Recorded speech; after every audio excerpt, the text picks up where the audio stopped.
Merry Christmas.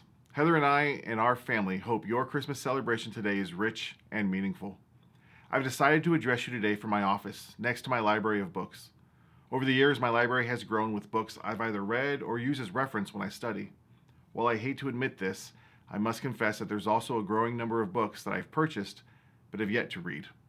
I received my first few books of my library when I graduated high school. One of those books was this, Wisdom from the Bible. Another book had Bible verses arranged by topic for quick reference. The book was helpful for quickly finding verses that apply to the issues and questions that I had. It was especially helpful for me as a teenager, intimidated by my big blue Bible. Back then, I likely thought, I wish God had arranged the whole Bible like this for us. But today, Christmas Day, I'm glad that He didn't. The Bible is a story of God revealing Himself and His plan of redemption through human history. It is not a systematic theology textbook, a quick reference guide for answers to life's problems, or a collection of heroes of the faith biographies.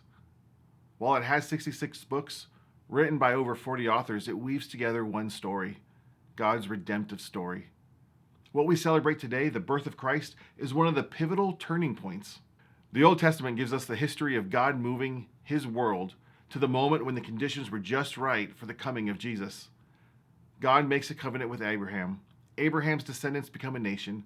This nation experienced big ups and even bigger downs. But God pointed to a rescuer, a Messiah who would one day come. Then, when conditions were just right, God sent the promised Messiah, Jesus. But Jesus' life was in motion too.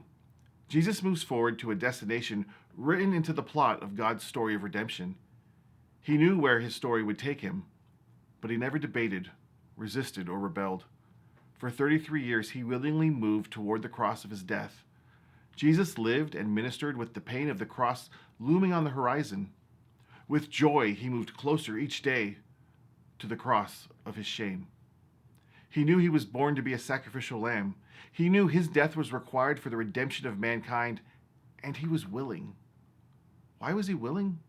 He was willing because He knew this was the only way to move life and hope into our lives. The Bible is far more than exciting stories and wise sayings. It records the movement of history to the coming of Jesus. Then it records the movement of Jesus to the cross so that grace can move into our hearts. The Christmas story cannot be isolated from God's redemptive story. Whenever people try to do so, the story loses its meaning and beauty. It is more than a story about a family that discovered that there's no room at the inn. It's more than a story with angels singing to shepherds or wise men following a star. It is the climactic turning point in human history. The story of God, who so loved the world that He gave His only Son, that whoever believes in Him should not perish, but have eternal life.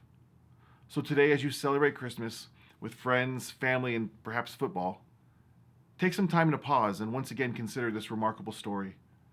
It is the story of God at work to reach you through time and history. When you do, I believe you'll find today to be a very Merry Christmas.